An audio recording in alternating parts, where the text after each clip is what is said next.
Hi friends, welcome to Organic Chemistry. You're learning with Dr. T. Agustin Arul Prasad. Have a wonderful learning.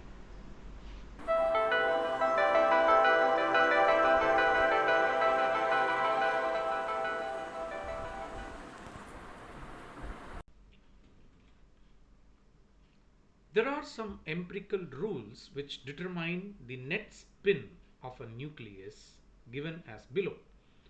Only those nuclei which has a non-zero spin number can absorb emit radio frequency radiation and hence are considered as NMR active nuclei. If the number of neutrons and the number of protons are both even, then the nucleus has no spin. I value will be equal to 0. For example, carbon 12, oxygen 16, sulfur 32, etc. For such nuclei, no NMR signal will be obtained. If the number of neutrons and the number of protons are both odd, then the nucleus has an integral spin I is equal to 1, 2, 3 and so on. Example, deuterium, boron 10, nitrogen 14 are NMR active with integral nuclear spin. If the number of neutron plus the number of proton is odd, that is odd mass number, or we can say odd number of neutron or proton and even number of proton or neutron. Either the number of proton can be odd or even, or the number of neutron can be odd or even. Then the nucleus will have an half integer spin I is equal to n by 2, where n is an odd integer and therefore the I values can be 1 by 2, 3 by 2, 5 by 2 and so on. Example, proton, carbon 13, nitrogen 15, phosphorus 31, which are NMR active with an half integral spin value. Now let us try to understand how to calculate the nuclear spin multiplicity using this nuclear shell model. Now one need to understand what is a shell model. Now a shell model is a stable or long-lived nuclei close to the valley of stability. Now here we have these numbers in boxes which are called magic numbers. Now these magic numbers correspond to the nuclei which has nucleons with the number of nucleons equal to 2, 8, 20, 28 and 50, and which are considered as stable because their shell is completely filled up. And this situation is something very similar to our noble gases situation,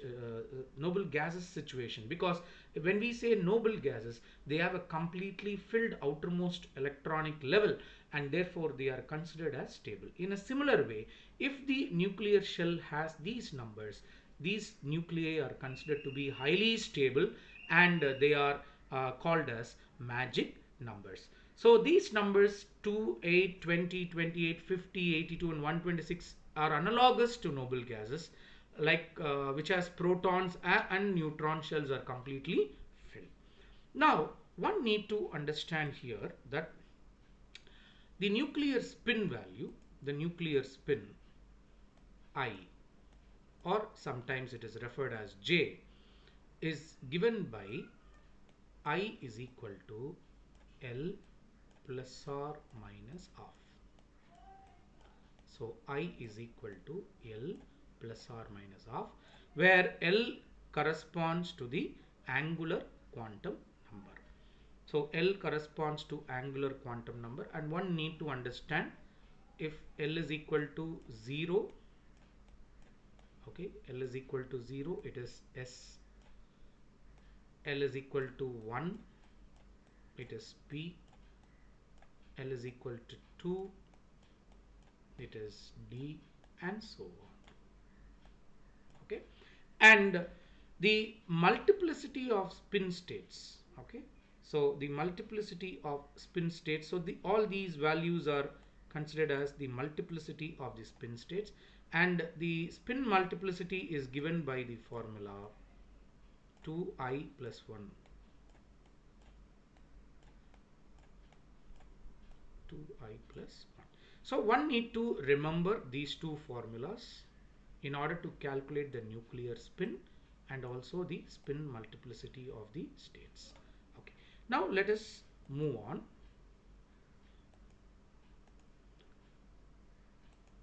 How to calculate. Okay. Now let us first understand that we have a 1s level, we have an 1p level. I'm drawing the shell model, and we have a 1d level, and we have a 2s level. See, all these levels are determined using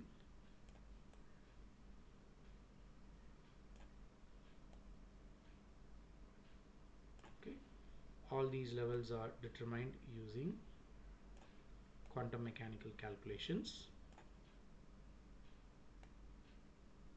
Okay, all these diagrams are indicative, so always refer to the actual shell model.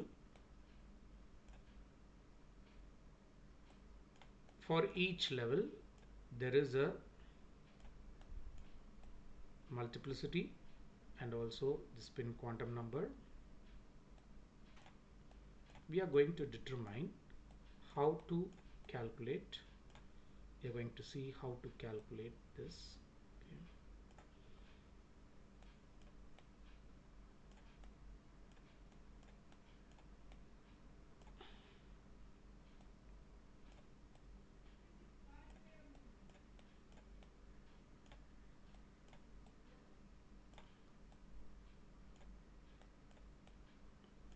Okay, so let us recall the formula. I is equal to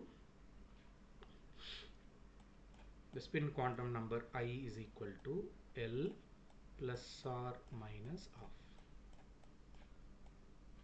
Okay, so for S subshell, first let us take for S subshell. Okay, for S subshell, L is equal to 0. Therefore, I is equal to 0 plus or minus half. Therefore, the allowed states are plus half and minus half. Okay. Now for P, okay, so for P, L is equal to 1.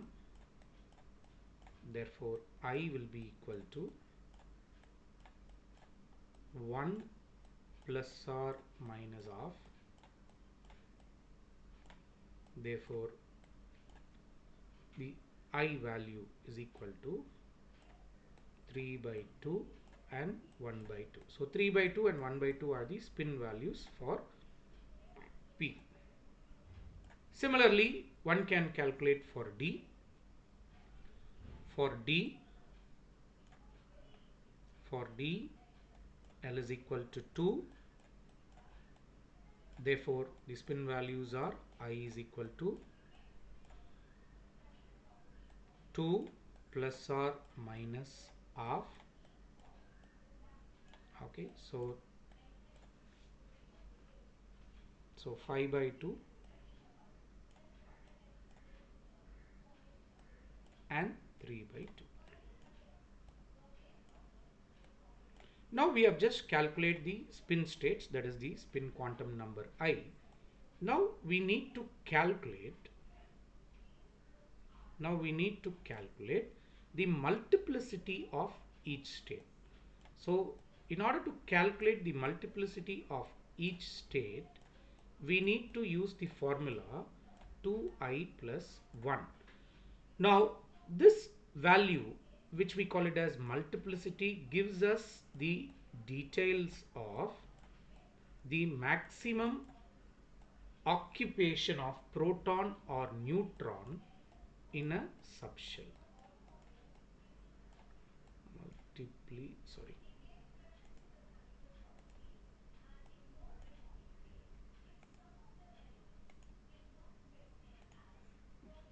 multiplicity. Okay. Okay, so this number 2i plus 1 gives you the maximum occupation of proton or neutron in a subshell. Now let us take this first shell 1 s 1 by 2. Now for this subshell the maximum occupancy could be 2 into 1 by 2. So 2 into 1 by 2, that is equal to 2. So the number of proton that can be accommodated, I'll use a different color.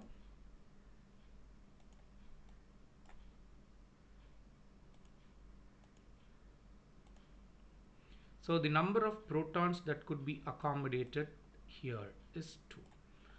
Similarly, let us take the next subshell. So 1p 1 by 2. So for 1p 1 by 2, so it is 2 into 1 by 2, that is equal to, sorry, 2 into 1 by 2 plus 1. 2 into 1 by 2 plus 1. So that is equal to 2. So in this case for 1p 1 by 2, the number of protons or neutrons could be 2. Let us take 1p 3 by 2. So for 3 by 2, the multiplicity is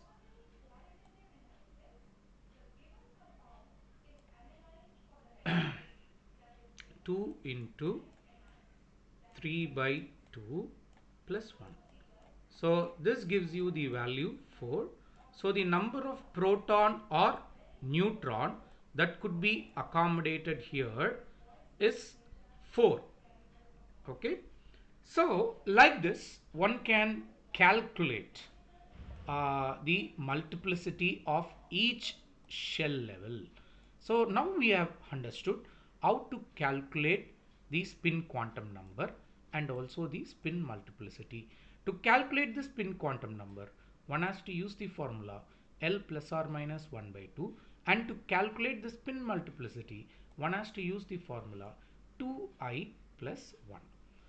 Now let us calculate what is the net spin, because we know that nucleons can be categorized into 3, where some nucleons will have the net nuclear spin as 0, some will have the net nuclear spin as 1, 2, 3, which is an integer, and some can have a half integral spin like 1 by 2,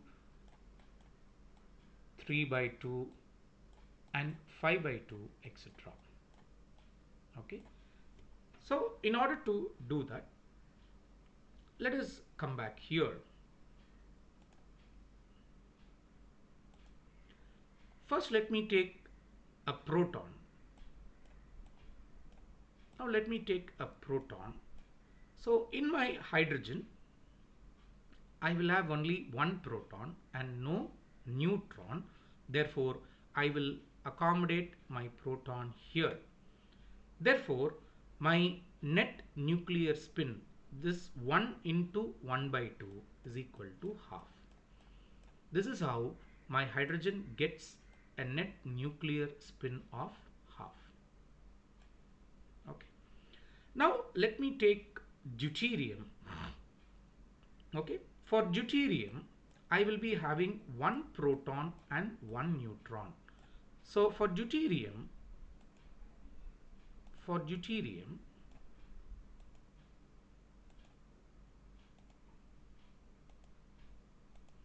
I will add my first proton here.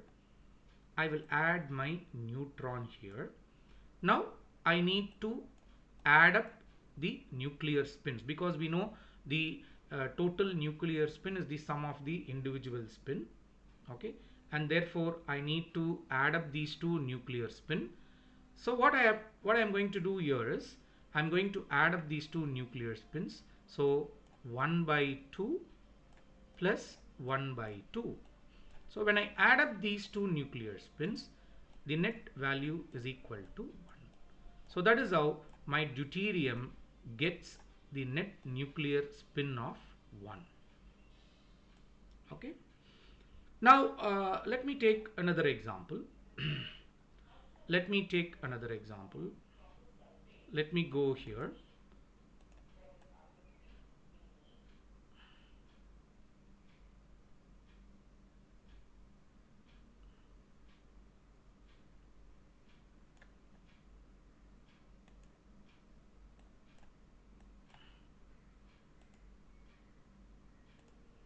Let me calculate the nuclear spin I for nitrogen 7.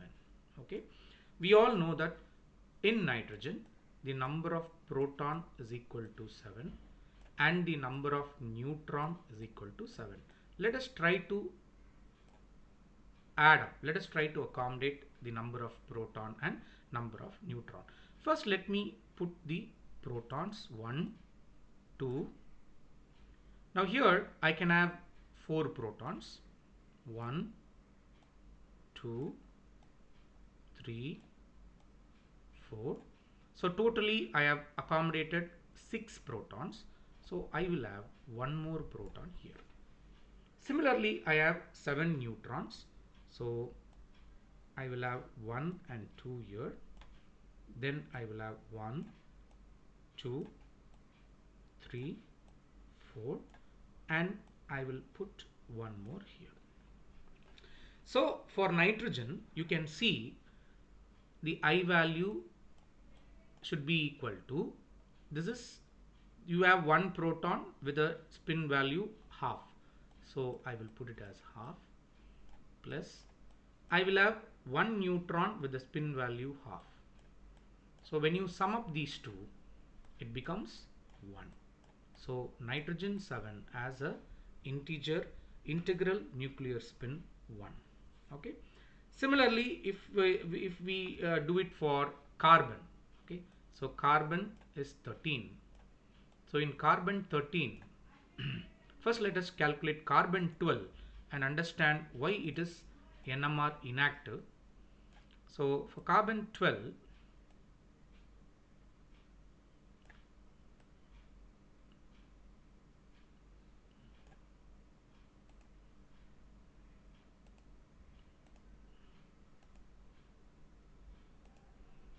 let me take carbon 12. In carbon 12 we have 6 protons and 6 neutrons. Therefore I will add up 1, 2, 3, 4, 5, 6. Similarly here in the case of neutron, 1, 2, 3, 4, 5, 6. So one can understand here the nuclear spins cancels out. So there is no net nuclear spin for carbon 12 and therefore I value for carbon is equal to 0. Okay, so because all the nucleons cancels out their nuclear spin and the net nuclear spin will be equal to 0. On the other hand, for carbon 13 you can see there will be one neutron available. So for carbon 13 it is one neutron which is equal to 1 by 2. Okay, so carbon 13 has a net nuclear spin of 1 by 2. Similarly, one can calculate the nuclear spin for boron, fluorine, etc. Okay.